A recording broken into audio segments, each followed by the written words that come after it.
অহাৰ বছৰ হ'ব সেই সংকল্পৰে আগবাঢ়ি যাবৰ কাৰণে আমি সকলোলৈকে আহ্বান জনাইছোঁ।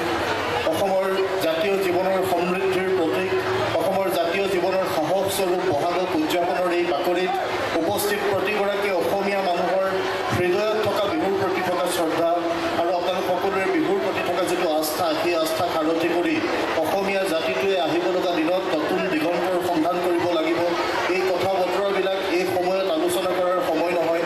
তথাপিও সাংস্কৃতিক সন্ধিয়াৰ মঞ্চতে আমি সদৌ অসম ছাত্ৰ সন্থাই যিহেতু এটা প্ৰভাৱ গোষ্ঠী হিচাপে অসমৰ জাতীয় জীৱনৰ সৈতে সম্পৃক্ত হৈ থকা বিষয়বিলাকৰ সৈতে আমি সম্পৰ্কিত হৈ থকা এখন সংগ্ৰাম আমি অৱতীৰ্ণ হৈ আছোঁ আৰু আমি অৱতীৰ্ণ হৈ থকা এই সংগ্ৰামখন পৰিকল্পিত ৰূপত আগবঢ়াই নিবৰ বাবে অসমৰ জাতীয় জীৱনৰ প্ৰতি অহা প্ৰতিটো সংকট, প্ৰতিটো আমাৰ প্ৰতি অহা প্ৰত্যাহ্বানক যাতে আমি হেৰাৰগে সকলোৱে একেলগে থাকি ওপৰাই দিব পাৰোঁ তেনেকুৱা এটা পৰিৱেশ সৃষ্টি কৰিবৰ কাৰণে বহাগৰ বতৰত সকলোকে সংকল্প ল'বৰ কাৰণে আহ্বান জনাইছোঁ। যাতে অসমীয়া জাতিটোৱে কেতিয়াও আনৰ ওচৰত আঁঠু কাঢ়ি আমাৰ অধিকাৰ বিচাৰিব লগা নহয় তেনেকুৱা এটা পৰিৱেশ অসমৰ মাটিত আমি সৃষ্টি কৰিব লাগিব। ডিব্ৰুগড় এখন সম্ভ্ৰান্ত চহৰ, ডিব্ৰুগড়বাসী ৰাইজে সদৌ অসম ছাত্ৰ সন্থাক গতি প্ৰদান কৰি আহিছে।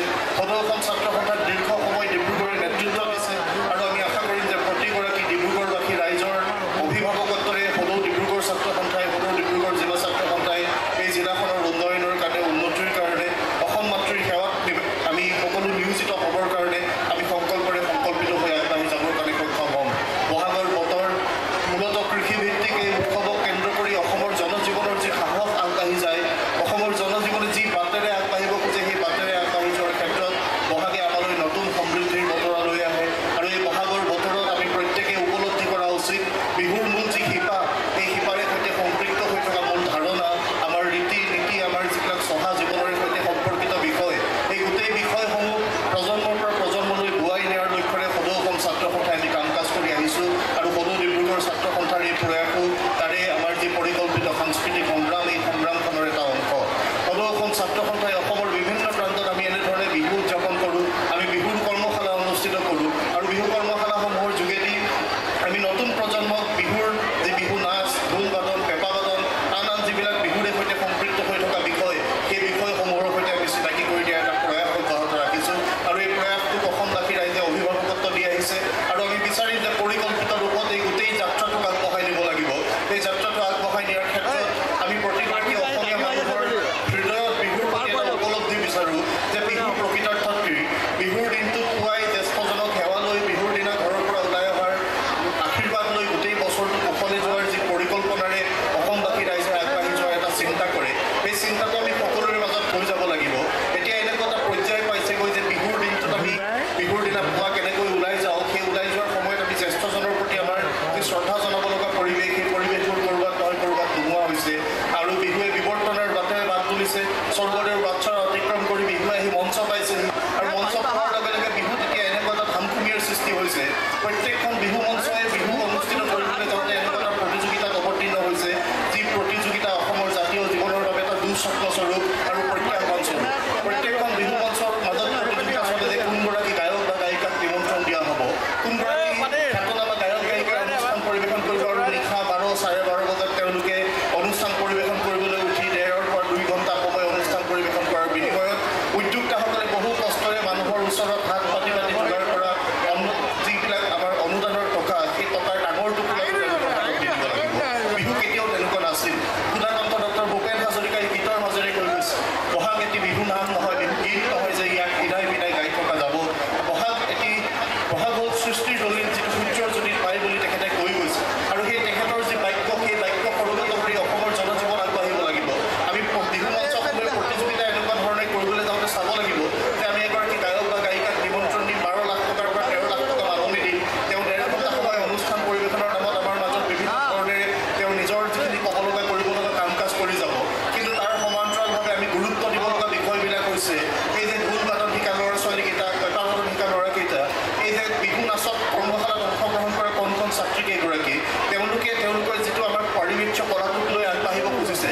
আমাৰ যিসমূহ হুঁচৰি দলে হওক বা আন জাতি জনগোষ্ঠী জনজাতিৰ যিবিলাক সাংস্কৃতিক দল আছে, সেই দলসমূহে আমাৰ যে সংস্কৃতিক উলিয়াই লৈ গৈছে, যিটো পাৰিবেশ্য কলাৰ যোগেদি অসমৰ চহকী কৃষ্টি সংস্কৃতিক প্ৰতিফলিত কৰিছে, সেইসকলক পৃষ্ঠপোষকতা দিবৰ কাৰণে আমি ৰাইজলৈ আহ্বান জনাইছোঁ। যিহেতু বহাগৰ বতৰ, বহাগ কেতিয়াও মঞ্চত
কৰিবৰ কাৰণে আমি প্ৰতিগৰাকী অসমীয়া মানুহে আমি পণ ল'ব লাগিব।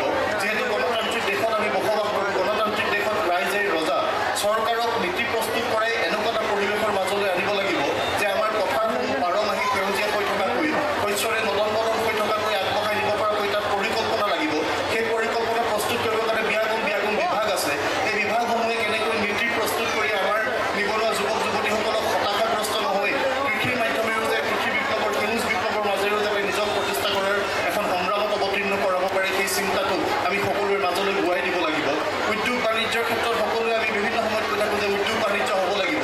উদ্যোগ বাণিজ্য কৰিবলৈ আমাৰ যেতিয়া নতুন প্ৰজন্মৰ যুৱক যুৱতীসকলে বেংকলৈ ঋণ বিচাৰি যাব, কোনোবা এটা চৰকাৰী স্কীমত PMEDP হওক বা আন স্কীমত আমাৰ যেতিয়া নিবনুৱাসকলে ঋণ বিচাৰি যাব, বেংকে এখন ডাঙৰ তালিকা দিব, ন' ডিউ চাৰ্টিফিকেট আনক, কোনো বেংকত লেনা দেনা নথকাৰ এখন প্ৰমাণ আনক, চিভিলৰ বিভিন্ন ধৰণৰ সমস্যাৰ কথা আছে।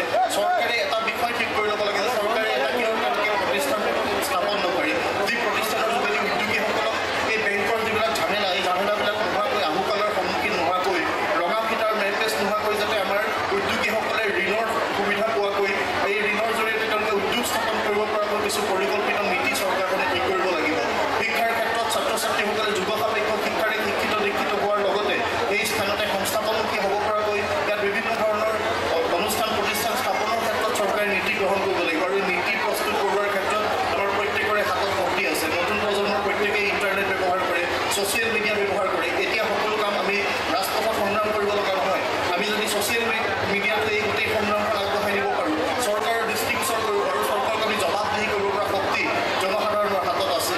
এই শক্তি সাৰথি কৰি আমি যেতিয়া চৰকাৰখনক নীতি প্ৰস্তুত কৰাবলৈ যাম, তেতিয়া চৰকাৰে যি 1250 টকাৰে অৰুণোদয় আঁচনি দি আমাৰ আই মাতৃসকলক বিভিন্ন সময়ত সভাই সমিতিয়ে দি বহুৱাই ৰাখে, এই বহুৱাই ৰখা নীতিসমূহ ক'ৰবাত সলনি হ'ব।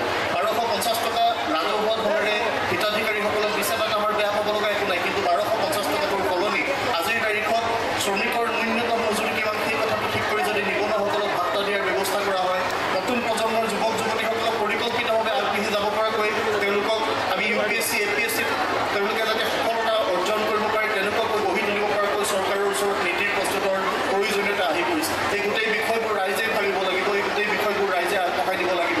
আমি সৰু অসম ছাত্ৰ সন্থাই ছাত্ৰ ছাত্ৰী সংগঠন হিচাপে গোটেই বিষয়বোৰ আগবঢ়াই লৈ যাম, কিন্তু তাত আমাক ৰাইজৰ অভিভাৱকত্ব লাগিব। এই কথা আমি আপোনালোকলৈ আহ্বান জনাইছোঁ। আমি অসমীয়া জাতিৰ খুব আৱেগিক জাতি, খুব কম সময়ৰ ভিতৰত আমি